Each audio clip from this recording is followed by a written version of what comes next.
जय हो दोस्तों। आज हमारे साथ वरिष्ठ पत्रकार, स्तंभकार, ख्यातिलब्ध लेखक मुनीश त्रिपाठी जी हैं। इनसे बात करेंगे और समझेंगे कि आखिर वर्तमान में पश्चिम बंगाल के राजनीतिक परिदृश्य की क्या स्थिति है। सर, चैनल में आपका बहुत बहुत स्वागत है। बहुत बहुत धन्यवाद। कल ही ममता बनर्जी के भतीजे अभिषेक बनर्जी ने एक टिप्पणी की है कि 4 मई के बाद अमित शाह बंगाल में रह के दिखाएं। इसका क्या मतलब है? ये निश्चित तौर पर एक उनका पॉलिटिकल और दुस्साहसपूर्ण बयान है, जो कि भारतीय राजनीति की जो पतन है उसकी ओर इंगित कर रहा है। और एक गृह मंत्री के लिए आप उससे जरूर नहीं कि आप उससे सहमति हो, असहमति हो, या वो विपक्ष का हो, या आपसे सबसे बड़ा अपोनेंट हो, लेकिन आप इस तरीके से गृह मंत्री के लिए, गृह मंत्री जो कि भारत का गृह मंत्री है, उसकी निंदा आप करते हैं और अमर्याद भाषा का प्रयोग करते हैं, तो निश्चित तौर पर ये बहुत ही कुत्सित राजनीति की बात है। क्या लगता है आपको, जो राजनीति वर्तमान में चल रही है, बीजेपी जिस प्रकार से टक्कर दे रही है और जिस प्रकार से टीएमसी अपना काम कर रही है, दोनों में ये जो पोलराइजेशन का पॉइंट है, आप इसे कैसे देखते हैं? नहीं, निश्चित तौर पर ये पोलराइजेशन का पॉइंट है, जरूर है।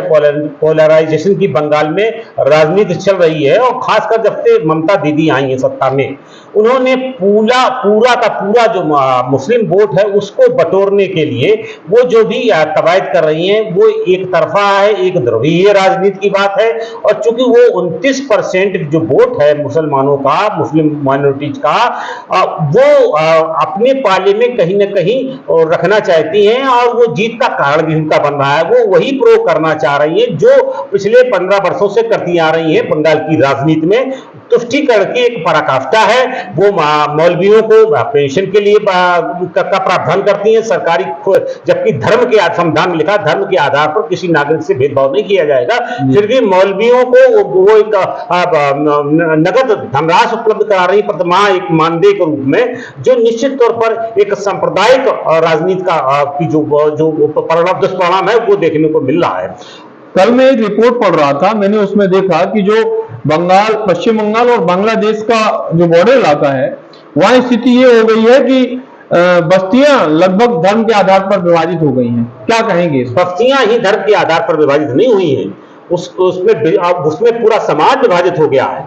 जो विभाजन का जो वहां का वातावरण है, उसमें वो मोटिवेशन का काम कर रहा है। उसके जो बीज बोए गए थे उसकी परिणाम है, ये दुष्परिणाम है। अब चूंकि ये भी देखना पड़ेगा कि उसका घुसपैठियों से क्या लिंक है, क्योंकि घुसपैठिए एक मुफ्त रहते हैं, और जो बॉर्डर के इलाका है, जो डेमोग्राफी चेंज हुई है, अब एक बड़ी अप्रत्याशित और बड़ी हैरान करने वाली बात है देश की राजनीति के लिए, देश की सुरक्षा व्यवस्था के लिए, कि आप जो मुसलमानों का, एक कम्युनिटी का जो परसेंटेज वहां बढ़ रहा है बहुत तादाद में, और हिंदुओं का परसेंटेज उसके मुकाबले में बहुत कम है, वो अचानक क्यों बढ़ा है? क्या कहें, खासकर 1972 की बात में, जो 71 और 72 में जो वहां से बांग्लादेश से लोग आए थे, और फिर इसके बाद में तमाम लोग फिर घुसपैठिए आते रहे। घुसपैठियों के एक मुफ्त बसाने की जो प्रक्रिया चल रही है वोटों के कारण से, मैं आपको बता दूं कि यही ममता दीदी अटल जी की सरकार में थी, और उसमें आप उसमें समृद्ध सरकार में आप एक घटक थी, जब तब आपकी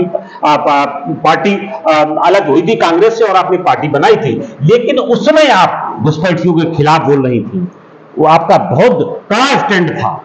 और अब जब आपने देखा कि चुनाव में आपको उसका कोई ज्यादा लाभ नहीं मिला, तो उसने घुसपैठियों के पक्ष में, मुसलमानों की तुष्टीकरण के पक्ष में उन्होंने राजनीति शुरू कर दी। और जो कम्युनिस्ट एक हद तक मुस्लिम तुष्टीकरण की बात करते थे, वो भी एक मुस्लिम तुष्टीकरण की नीति पे ही चले थे, लेकिन इन्होंने उससे कहीं कदम ज्यादा पराकाष्ठा कर दी। पूरे परिदृश्य में आप भारतीय जनता पार्टी को कहां देखते हैं? नहीं, भारतीय जनता पार्टी इस समय उस जो तृणमूल का कांग्रेस सत्तारूढ़ है उसके खिलाफ एक बड़ी पार्टी के रूप में उभरी है। पिछले 5 साल में बहुत ज्यादा देखेंगे आप, 2 चुनाव देखेंगे, 3 चुनाव देखेंगे, तो निश्चित तौर पर जो उनका जो परसेंटेज बढ़ा है भारतीय जनता पार्टी का, कम्युनिस्ट और कांग्रेस नेपथ्य में चलेगा उस काम से। तो वो देखिएगा कि आप पिछला विधानसभा चुनाव को देखिए, 2 से वो 77 सीटों पर पहुंचे। बड़ा जो जंप थी उन्होंने, भारतीय जनता पार्टी ने पॉलिटिकल जंप की है। अब उस आधार पर तो देखें तो भारतीय जनता पार्टी या तो सत्ता के बिल्कुल नजदीक पहुंच चुकी है और यह अपना सत्तारूढ़ होने जा रही है, जैसा कि वहां का वातावरण दिखाई दे रहा है। संघ के लोग, आरएसएस के लोग जो बूथ मैनेजमेंट पे, जो माइक्रो मैनेजमेंट पे जो विजिबल नहीं होते हैं समाज में, आमतौर पर पॉलिटिकल राजनीति में वैसे तो विजिबल होते हैं सामाजिक राजनीति में, लेकिन वो बूथ मैनेजमेंट कर रहे हैं। बहुत सारे संघ के कार्यकर्ता पूरे देश से, बड़े बड़े प्रचारक वहां भेजे गए हैं, वो कैंपेन कर रहे हैं। तो इस पूरी ताकत भारतीय जनता पार्टी ने और संघ परिवार ने वहां सत्ता में उपस्थिति दर्ज कराने के लिए झोंक दी है। शायद यही कारण है कि आज आपने देखा होगा, न्यूज आई कि शुभेंदु सरकार जो कैंडिडेट है बीजेपी के, उनके ऊपर टीएमसी ने हमला कर दिया।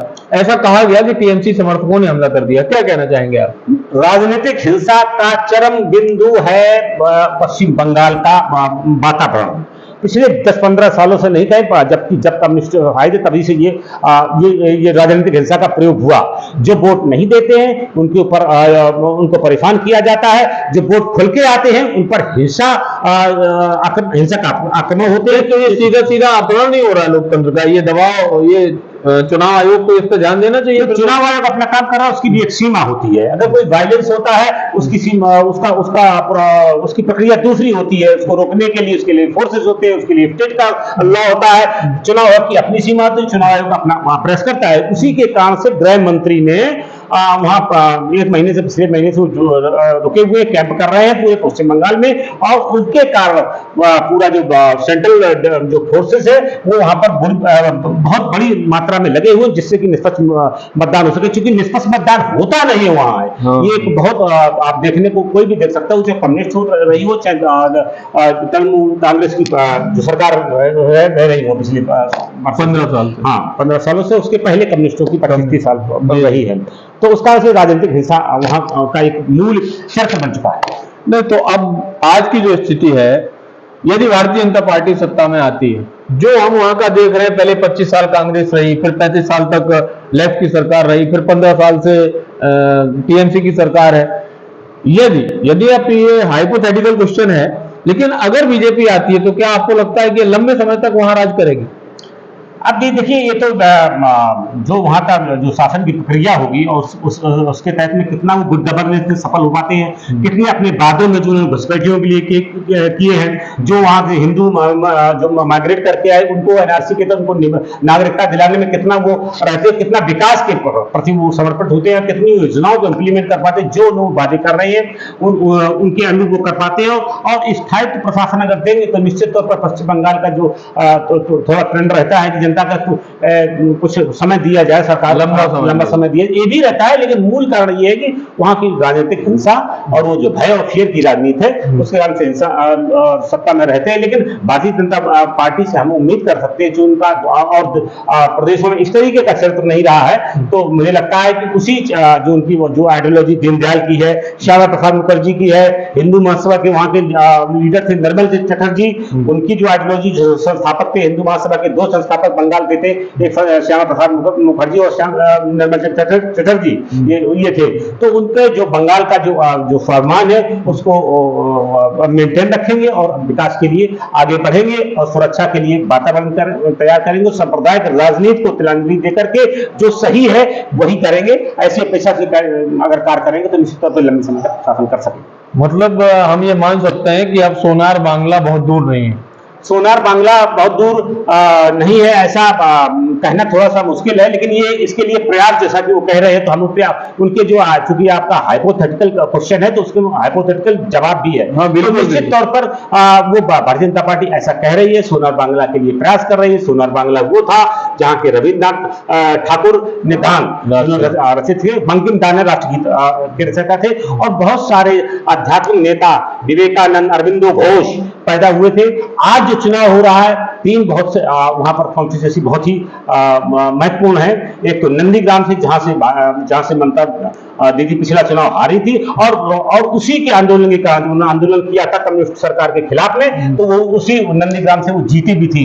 और दूसरा एक भवानीपुर है जहां से ममता बनर्जी वर्तमान मुख्यमंत्री है, और नक्सल वाली जो जगह है 1967 में जहां नक्सल हिंसा का जो नक्सलवाद का जो प्रादुर्भाव हुआ था, जिसका अभी नक्सलवाड़ी स्थान है जो ना, तो नक्सलवाद का प्रादुर्भाव हुआ, तो वहां भी वही सीट पर आज चुनाव रहा। कूच बिहार जो सीट है वहां पर भी वहां चुनाव हुआ। ये जो एरिया है ज्यादातर भाजपा डोमिनेंट है, और यहाँ पर भाजपा पिछला रिकॉर्ड देख ले तो अच्छा किया था, और भाजपा ने इस फेज में ज्यादा से ज्यादा सीटें जीतने के लिए उसने कोशिश करी है।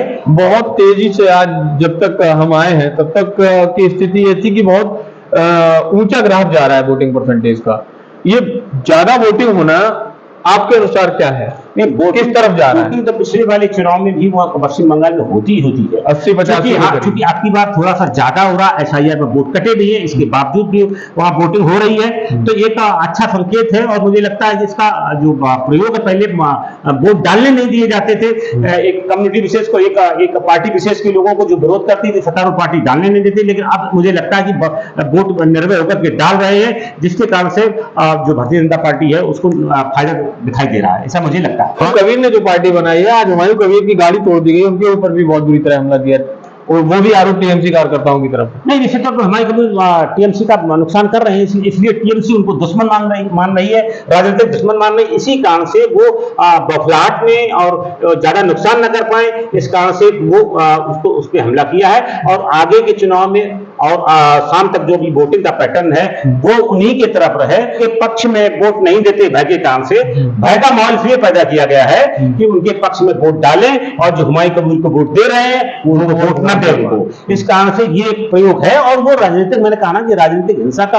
प्रयोग जो पश्चिम बंगाल में होता, ऐसा भारत में शायद ही कहीं किसी प्रदेश में होता हो। एकदम बूथ लूटने की घटनाएं पहले बहुत ज्यादा होती रही हैं, लेकिन अब जो इलेक्शन कमीशन का जो रोल है उस कारण से बहुत सारे प्रदेशों में, पूरे भारत में ही बहुत ज्यादा वायलेंस नहीं हो पाता है चुनाव में। लेकिन इस पश्चिम बंगाल अभी भी अछूता नहीं है। एक ये चूंकि ये राजनीतिक हिंसा ही और उसका मूल चरित्र है वर्तमान राजनीति की पश्चिम बंगाल का, इस कारण से हिंसा देखने को मिलती है। जो अपने दर्शकों से चाहूंगा कि जिस दिन वोटिंग खुलेगी यानी 4 मई के दिन जुड़िए हमारे साथ, ताकि आपको वो विश्लेषण दिखाई दे जो वास्तविक है, जो समझ पाएंगे आप कि आखिर जो रिजल्ट्स आ रहे हैं उनके पीछे कारण क्या रहे। बने रहिए विनीत जहो के साथ। धन्यवाद।